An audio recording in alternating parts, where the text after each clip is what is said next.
সঞ্জয় দা, মরশুমের এই ডার্বি এবং ডুরান্ড কাপে ডার্বি এবং ট্রফি জয়ের হাতছানি, প্রথম ট্রফি জয়, এই যে ম্যাচগুলো হলো তাতে তোমার কিরকম মনে হচ্ছে? মানে কাকে কিরকম লাগছে? ইস্ট বেঙ্গলকে কিরকম লাগছে, মোহনবাগানকে শক্তিশালী বেশি মনে হচ্ছে তোমার?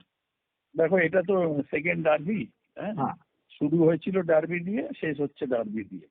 এবার ব্যাপার হলো, দুটো দলকেই খুব ভালো লাগেনি। দুটো দলই খুব যে ভালো খেলে ফাইনালে উঠেছে এটা বলা যাবে না। আমাদের এখানে যদি বলা হয় ভালো খেলা মানে জেতা, হ্যাঁ, তাহলে তো জিতেছে যখন, তাহলে সেটা ঠিক আছে। কিন্তু কাদের সাথে খেলে তারা জিতেছে এটা দেখতে হবে। এবং বলতে দ্বিধা নেই যে ডুরান্ডের মানটা অতি নিম্নগামী। মানে আমরা যখন ডুরান্ড চ্যাম্পিয়ন হয়েছি, আমরা পরপর অনেকবার ডুরান্ড খেলেওছি। তো সেই সময় সাথে এই সময় কোনো তুলনাই আসে না। তো সুতরাং এখানে জাজ করা খুব মুশকিল। একটা পাঞ্জাবের মতো টিমকে, দিল্লির মতো টিমকে, জামশেদপুরের মতো টিমকে, যাদের মানে স্পন্সর চলে গেছে, তাদের মোটিভেশন বলতে কিছু নেই, সেই সব দলকে হারাতে গিয়ে তাদের লেজে গোবরে হয়ে গেছে।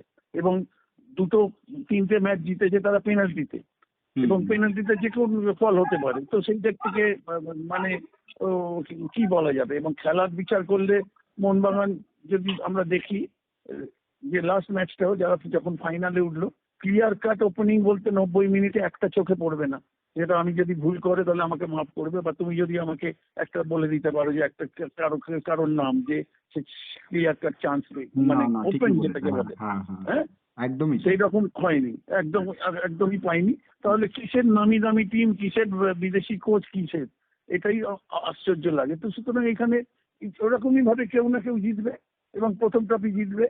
এটা কি কি বলার আছে। বরঞ্চ ইস্ট বেঙ্গল অন্তত যে ম্যাচটা তারা অনেক বেশি ওপেনিং করেছিল, গোল মিস করেছিল, কিন্তু আলটিমেটলি প্রভু সৌগত গিল পেনাল্টি বাঁচিয়ে দিয়েছে এবং টাই ব্রেকারে পেনাল্টি সেভ করে দিয়েছে। ইস্টবেঙ্গল ফাইনালে উঠে গেছে। কিন্তু সেই রকম ভাবে তো যে একদম ডমিনেট করে ফুটবল খেলছে সেটা দেখা যায়নি। তো এবং যদিও প্রথম মানে বছরের শুরু, তো সুতরাং এইভাবে জাজ করাও খুব মুশকিল। কিন্তু ধারে বারে তুমি যদি দেখো, সবসময় আমাদের বলতে হবে মোহনবাগান দলকে এগিয়ে রাখতে হবে, এই কারণে যে তাদের রিজার্ভ বেঞ্চটা যথেষ্ট ভালো। এবং বিদেশিরা এখনো সেইভাবে চোখে পড়ার মতো পারফরমেন্স করতে পারেনি। সে দুটো দলেরই বলা যায়, যদিও ভারতীয়রা অনেক ভালো খেলার চেষ্টা করছে। এবং যে কেউ জিততে পারে, এখানে বলার কিছু নেই। এখানে খুব মানে অ্যাসেসমেন্ট করার জায়গা নেই, কারণ খুব একটা ভালো খেলেনি দুটো দলই, এটা বলতে পারি। যে ম্যাচ 50-50 ম্যাচ, যে কনভার্ট করবে সে জিতবে। আলটিমেটলি যদি পেনাল্টিতে যায় তখন কেউ না কেউ জিতবে। এই তো হবে, আর কি হবে। সঞ্জয় দা, মোহনবাগান যেহেতু তারকায় খচিত দল, কিন্তু টিমটা ফাইনালে উঠেছে ঠিকই, তুমি যেরকম বললে, তারা মানে সেই স্বভাবসিদ্ধ স্টাইল, যেটা মানে যে ডমিনেটিং ফুটবল, সেটা আমরা দেখতে পাচ্ছি না। এটার কারণ কি বলে তোমার মনে হয়? দেখো, নতুন কোচ এসছে, একটা নতুন কোচের ফিলোসফির সাথে অনেক ছেলেদের মানিয়ে নিতে অসুবিধা হয়। আজকে আমরা যদি জেমি ম্যাকলারিনকে দেখি, জেমি ম্যাকলারিন গত 2 বছর ধরে অটোমেটিক চয়েস, সে প্রথম থেকে খেলছে। সেই জায়গায় আজকে এই কোচের আন্ডারে সে তাকে নামাচ্ছে। গত ম্যাচ বলে না, তার আগের ম্যাচেও অনেক পরে নামিয়েছে। সেটা উনি ভালো বলতে পারবেন। উনি দলটাকে নিয়ে কোচিং করছেন, কি কারণে অন্যান্য বিদেশিগুলোকে খেলাচ্ছে সেটা উনি বলতে পারবেন। কিন্তু মানে নামে তুমি যে বলছো দলে ভারী নাম, সেটা কোনো প্রশ্ন নেই। কিন্তু সেইভাবে এখনো দানা বেঁধে ওঠেনি। হয়তো সময় সেইভাবে পায়নি কোচ, বা আরো সময় লাগলে আরো হয়তো ভালো খেলবে। কিন্তু ভালো লাগেনি, এক কথায় বলতে গেলে ভালো লাগেনি। আর অন্তত আবার ডার্বি যখন হবে, ডার্বিটা আবার একটু বলতে হয় না, মোটিভেশনটা খেলোয়াড়েরা নিজেরা তৈরি করে নেয়। এবং হাবাস তো অনেক বেশি, ডার্বির অভিজ্ঞতা অনেক বেশি। মানে মানে কোচের পয়েন্ট অফ ভিউ থেকে দেখতে গেলে অনেক বেশি অভিজ্ঞতা। সেখানে উনি একটা সেকেন্ড ডার্বি হয়তো উনি খেলবেন। যে কোচটার নাম মনে রাখা খুব মুশকিল, অনেক বড় নাম। হ্যাঁ হ্যাঁ, ওই ওই মনে রাখা খুব মুশকিল। তো যাই হোক, গ্রিসের কোচ, এইটুকু জানি। তো কি বলবো আর কি এটা নিয়ে। না, সঞ্জয় দা, তোমরা তো সবসময় বলো যে টিমের মাঝমাঠটা বেশি স্ট্রং থাকবে, মানে দখলে রাখবে, সেই টিম অনেক বেশি ক্রিয়েট করবে। তো এই দুটো টিমের মাঝমাঠ দেখে তোমার কি মনে হচ্ছে, মানে কার মাঝমাঠটা বেশি জমাট লাগছে এখন? দেখো, এই যে আজকে মোহনবাগান দলকে খেলছি, আজকে মনবীর সিংকে দেখলাম যে সে মানে একদম নাম্বার স্ট্রাইকার নাম্বার 9 হিসেবে খেলছে। আমরা মনবীরকে গত 2 বছর 3 বছর ধরে দেখেছি ডান প্রান্তে মনবীর, বাঁদিকে ক্রিস্টান কোলাসো, এবং এই বছর চাংতে জয়েন করেছে, এবং চাংতেকে প্রথম খেলায় কিনা, প্রথম থেকে শুরু করে কিনা সেটাও আমাদের সকলের ইন্টারেস্ট থাকবে। এবং হয়তো এত টাকা দিয়ে সাইন করিয়েছে, 2 দিন আরো সময় পেয়ে গেছে প্র্যাকটিসে, হয়তো শুরু থেকে খেলতে পারে, সেটা কোচ বলতে পারবেন ভালো। এবং মনবীরকে যে নাম্বার 9 পজিশনে খেলাচ্ছে, এটা আমি কোনো খারাপ দেখি না, কারণ বেসিক্যালি তো সে স্ট্রাইকার। এবং কোচের যখন হয় প্রথম টুর্নামেন্ট, যখন প্রথম কোচ আসে অনেক পরীক্ষা নিরীক্ষা করে, তার মতো ভাবনায় খেলোয়াড়দেরকে এই করতে পারে। কিন্তু মাঝের কথা বলতে গেলে দেখো, মাঝ ইস্ট বেঙ্গলেরও খুব একটা খারাপ না, তুল্যমূল্যভাবে ইকুয়ালি বলা যেতে পারে। এখন নাম তুমি আপুইয়া বলতে পারো, আব্দুল সাহাল বলতে পারো, অনিরুদ্ধ থাপা বলতে পারো, ঠিক আছে, এরা ঠিক আছে, নামের প্রতি কত সুবিচার করে তারা খেলতে পারছে এটাও তো দেখতে হবে। সাহাল ঠিক আছে, সাহাল একটা যদি ওকে স্পেস দেয়, সাহালকে যদি ওপেন খেলানো যায়, সাহালের ক্রিয়েটিভিটি আছে, সে এ করে দিতে পারে। এবং যেটা ভালো লাগছে নিশ্চয়ই বলতে হবে যে আজকে কিয়ানের মতো প্লেয়ারকে প্রথম থেকে শুরু করিয়ে সে খেলাচ্ছে, এটা একটা পজিটিভ দিক বলতে হবে। কারণ আমি সবসময় মানে চাই যে ভারতীয় খেলোয়াড়দের যত বেশি খেলানো যায়। এবং আবাস ঠিক আছে, আবাসের অভিজ্ঞতা আছে, এবং মাঝে মাঠেও তো খারাপ না, রশিদ যথেষ্ট ভালো খেলোয়াড়, তার সাথে জ্যাকসন সিং আছে, তোমার বিষ্ণু আছে, রিপিন সিং আছে, তো সবকিছু বেঞ্চ বা রিজার্ভ বেঞ্চ দুটো দলেরই ভালো। অনেক ইভেন্টে মানে ওই দিন কারা সেইভাবে নিজেদেরকে তুলে ধরতে পারবে তার উপর নির্ভর করছে মানে রেজাল্ট, বুঝলে না? সঞ্জয় দা, তোমার চোখে ইস্ট বেঙ্গলের শক্তি আর দুর্বলতা কি একটু বলবে তোমার চোখে এই কটা ম্যাচের নিরিখে?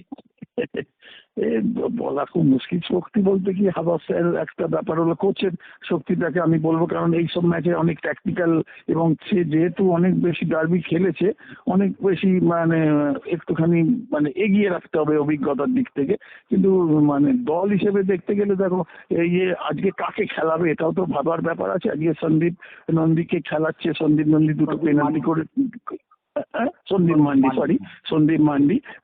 মান্ডি পেনাল্টি করে দিয়েছে ঠিক কথা, কিন্তু সন্দীপ মান্ডি যথেষ্ট আস্থার সাথে ফুটবল খেলছে, এটা ফাউল করে ফেলেছে, সে ঠিক আছে, অভিজ্ঞতা কম, কিন্তু মানে কি বলবো, আর এটা মানে এগিয়ে রাখা খুব, মানে আর এগিয়ে পিছিয়ে রাখা খুব মুশকিল পয়েন্ট।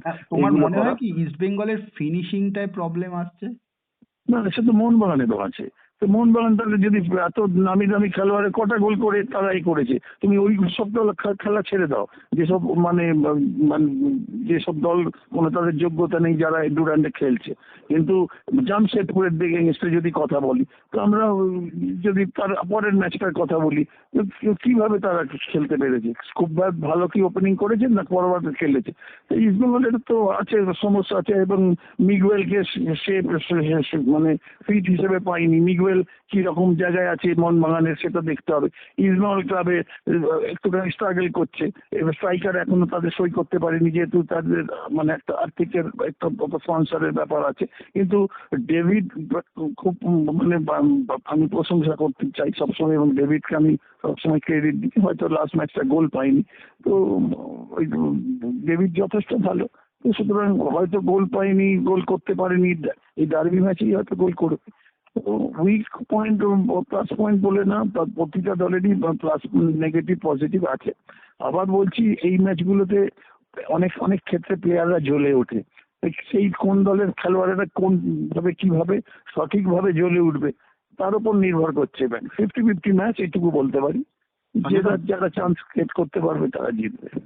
সঞ্জয় দা, মোহনবাগানের কোচ এবং কর্তারা মানে মোহনবাগান শিবির থেকে যে কথাটা বারবার বলা হচ্ছে সেটা হচ্ছে যে এই যে তারা ফিক্সচারটা এমন হয়েছে, সেমিফাইনাল শিলংয়ে খেলতে যেতে হলো, তারপর আসলো এবং একদিনের প্র্যাকটিস না করে মানে একদিন প্র্যাকটিস করে আবার নেমে পড়তে হচ্ছে, এই এত একটা হ্যাপাজেটেড এরকম একটা ডার্বি ম্যাচ, ফাইনাল ম্যাচ খেলতে নামা, যেখানে তারা গ্রুপে চ্যাম্পিয়ন হয়েছে তা সত্ত্বেও তাদের বাইরে যেতে হচ্ছে, এই সূচিটা নিয়ে তারা যে অভিযোগ করছে, এটাকে তুমি কিভাবে দেখো? দেখো, আমি আমি আমি এগুলো কখনো আমি তোমার এগুলো আমি যেহেতু বাইরে আছি আমি অত খোঁজ নিয়ে দেখতে পারি না। কিন্তু তাহলে খেলছে কেন, আমার এক কথায় প্রশ্ন, তাহলে না খেললেই তো পারে। তোমরা খেলবেও, ডার্বিতে পার্টিসিপেটও করবে, তোমরা আবার কমপ্লেনও করবে, এটা তো কখনো মানা যায় না। যারা প্রফেশনাল টিম হয় তারা সব কিছুতে মানিয়ে নিতে হবে। অজুহাতটা দিয়ে রাখছে আগে, যদি কিছু অঘটন হয় তাহলে সেটাকেই বড় করে দাঁড় করাতে পারবো। এটাই হলো আমার যেটা মনে হয়। তো এর বাইরে আমার আর কিছু মনে হয় না। যদি তোমাদের সমস্যাই থাকে তাহলে খেলছো কেন টুর্নামেন্টটা? না খেলতে পারো তো। হুম। সঞ্জয়, তোমাকে শেষ প্রশ্ন করব। এই প্রশ্নটার উত্তর সব থেকে ভালো তুমি দিতে পারবে। একদিকে হাবাস, একদিকে এই প্যানোস, দুজনের মস্তিষ্কের লড়াই।